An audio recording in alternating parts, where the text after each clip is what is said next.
Saudara-saudari terkasih dalam Kristus, hari ini Jumat 21 Juli 2023 dalam pekan biasa ke-15 tahun A. Bacaan dibawakan oleh Valentinus Geri, Mazmur dilantunkan oleh Josephine Joyce, dan renungan ditulis oleh Justina Kurniawati. Selamat menekuni Sabda Allah. Marilah mewujudkan kebaikan bersama untuk hidup dalam damai dan sejahtera.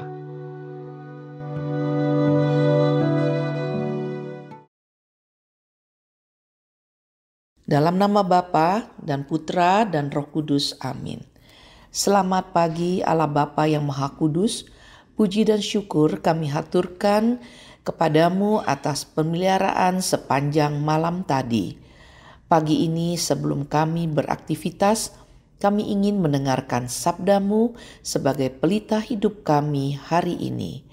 Bantulah kami melalui hikmat terang Roh Kudus, kami dapat memahami kehendak-Mu, sehingga kami boleh melangkahkan kaki kami seturut dengan keinginan-Mu. Doa ini kami panjatkan melalui Putra-Mu, Tuhan kami, Yesus Kristus. Amin. Bacaan dari Kitab Keluaran, bab 11, ayat 10, sampai dengan 12, ayat 14.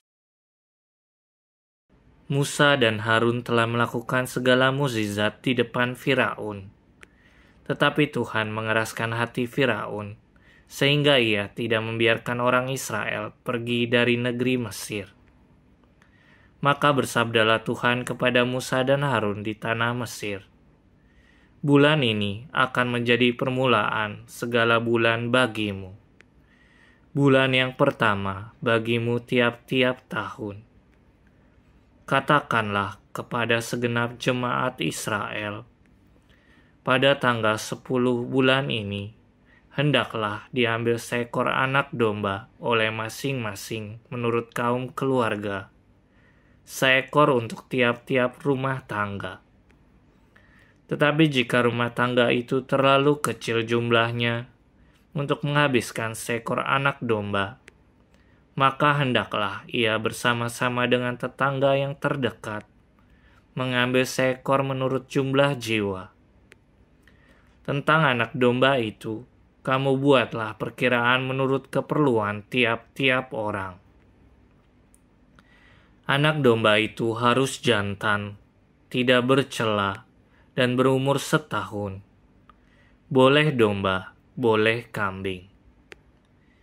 Anak domba itu harus kalian kurung sampai tanggal 14 bulan ini. Lalu seluruh jemaat Israel yang berkumpul harus menyembelihnya pada senja hari. Dan darahnya harus diambil sedikit dan dioleskan kepada kedua tiang pintu dan pada ambang atas rumah tempat orang makan anak domba itu. Pada malam itu juga mereka harus makan dagingnya yang dipanggang. Daging panggang itu harus mereka makan dengan roti tak beragi dan sayuran pahit. Janganlah kalian memakannya mentah atau direbus dalam air, tetapi hanya dipanggang di api, lengkap dengan kepala, betis, dan isi perutnya.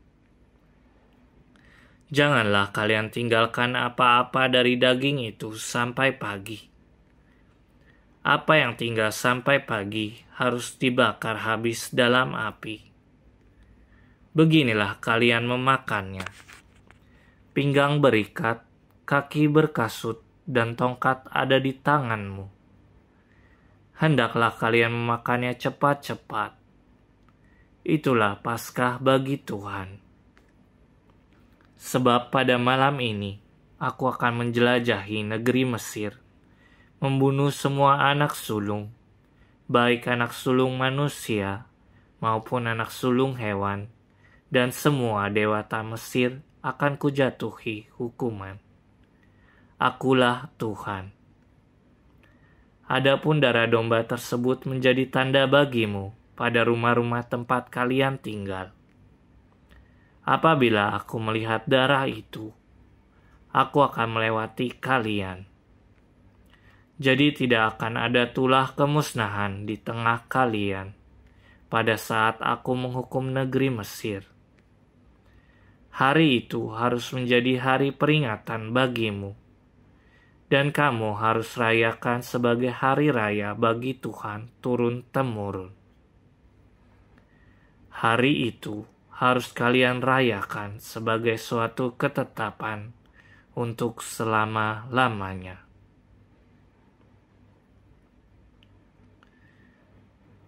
Demikianlah sabda Tuhan.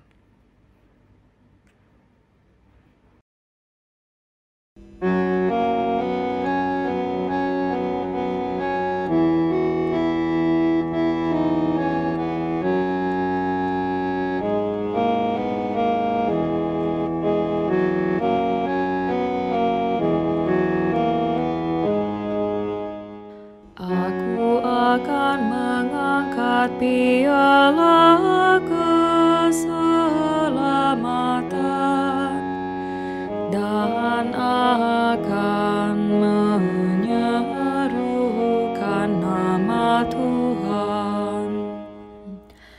Bagaimana akan ku balas kepada Tuhan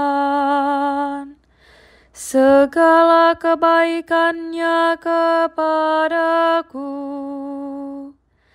Aku akan mengangkat piala keselamatan dan akan menyerukan nama Tuhan. Aku akan mengangkat piala keselamatan dan akan menyerukan nama Tuhan. Sungguh berhargalah di mata Tuhan kematian semua orang yang dikasihinya. Ya Tuhan, aku hambamu, anak dari sahayamu. Engkau telah melepaskan belengguku. Aku akan mengangkat piala keselamatan dan akan menyerukan nama Tuhan. Aku akan mempersembahkan kurban syukur kepadamu dan akan menyerukan nama Tuhan. Aku akan membayar nazarku kepada Tuhan di depan seluruh umat-Nya. Aku akan mengangkat piala keselamatan dan akan menyerukan nama Tuhan.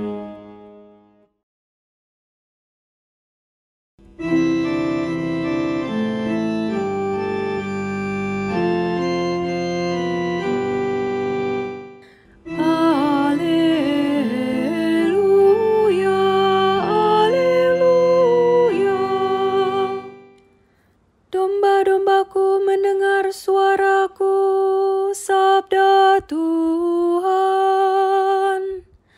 Aku mengenal mereka dan mereka mengenal aku. Haleluya, haleluya.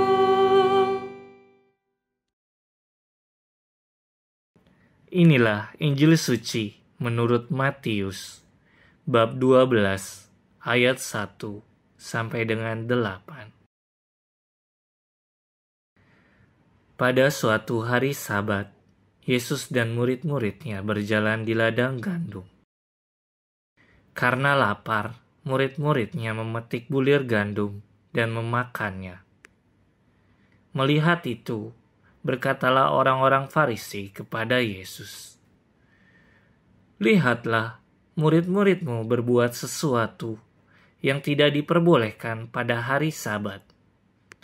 Tetapi Yesus menjawab, "Tidakkah kalian baca apa yang dilakukan Daud ketika ia dan para pengikutnya lapar? Ia masuk ke dalam bait Allah, dan mereka semua makan roti sajian yang tidak boleh dimakan kecuali oleh imam-imam. Atau tidakkah kalian baca dalam kitab Taurat bahwa pada hari-hari Sabat, imam-imam melanggar hukum Sabat di dalam bait Allah, namun tidak bersalah? Aku berkata kepadamu, di sini ada yang melebihi bait Allah. Seandainya kalian memahami maksud sabda ini, yang ku kehendaki ialah belas kasihan dan bukan persembahan. Tentu kalian tidak akan menghukum orang yang tidak bersalah, sebab Anak Manusia adalah Tuhan atas hari Sabat." Demikianlah sabda Tuhan.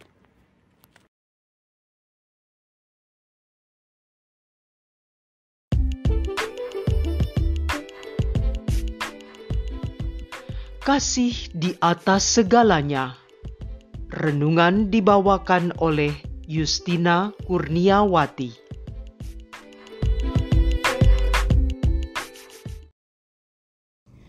Jam mau misa sudah mepet sekali.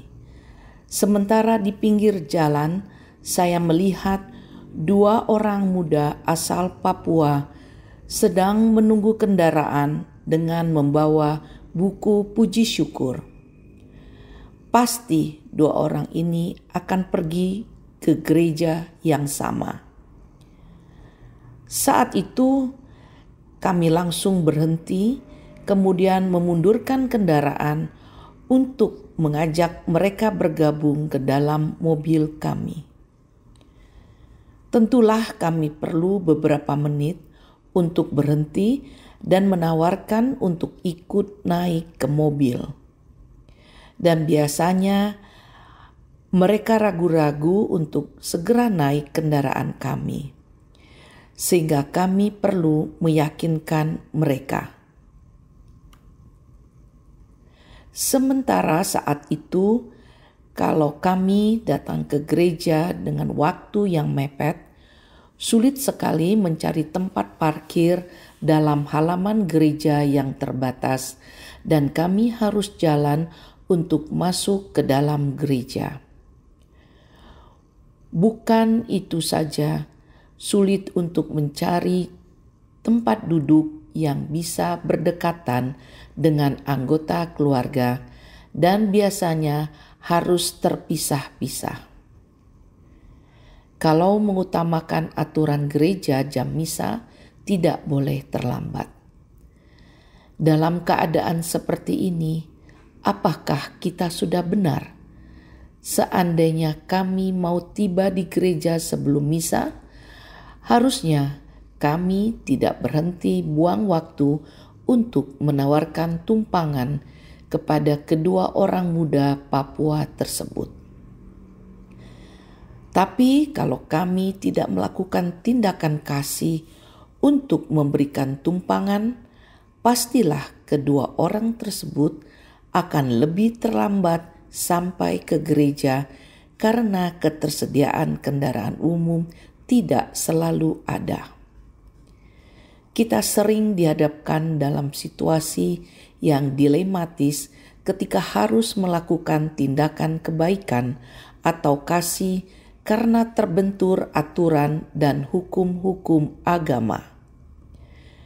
Ketaatan akan perintah Tuhan bisa disalahartikan kalau kita tidak melakukan aturan agama, berarti kita salah. Kasih Tuhan dalam perjalanan keselamatan bangsa Israel tidak pernah berhenti. Dalam bacaan pertama hari ini dari kitab Keluaran, di mana darah anak domba yang dioleskan pada kedua tiang pintu dan pada ambang atas rumah pintu, maka itu adalah tanda bagi Tuhan untuk menyelamatkan anak sulung dari kematian. Itu adalah tanda ketaatan bangsa Israel, di mana bangsa Israel diminta untuk mengerjakannya. Maka Tuhan akan melakukan bagiannya, memberi keselamatan bagi orang Israel sebagai tanda kasih-Nya. Kalau mereka tidak melakukannya, mereka akan mati dibunuh oleh Firaun. Dari bacaan Injil, Yesus sebagai anak domba perjanjian baru melengkapi Taurat. Karena di perikop ini, Yesus sedang berdiskusi dengan orang Farisi yang menjalankan ajaran kitab Taurat secara harafiah, secara tradisi dan aturan atau perintah-perintah, serta menafsirkan menurut pikiran mereka sendiri. Sementara Yesus mengajarkan kasih di atas dari tradisi-tradisi atau ajaran-ajaran Taurat tersebut. Seperti yang Ia katakan dalam Matius 12 ayat 7, yang ku kehendaki ialah belas kasihan dan bukan persembahan seperti yang dilakukan oleh orang-orang Farisi tersebut. Artinya, mengajarkan bahwa perbuatan kasih lebih penting dari ajaran-ajaran yang bersifat kontekstual saja. Ya Tuhan Yesus, bantulah kami untuk terus-menerus melakukan tindakan kasih kepada sesama kami dimanapun kami berada. Jika kami dalam melakukannya timbul keraguan-raguan, seperti yang Kau ajarkan dalam firman hari ini, kuatkanlah hati kami, karena kami ini orang yang lemah dalam kedagingan. Demikianlah doa ini kami sampaikan kepadamu, karena Engkaulah Juru Selamat kami. Amin. Dalam nama Bapa dan Putra dan Roh Kudus. Amin.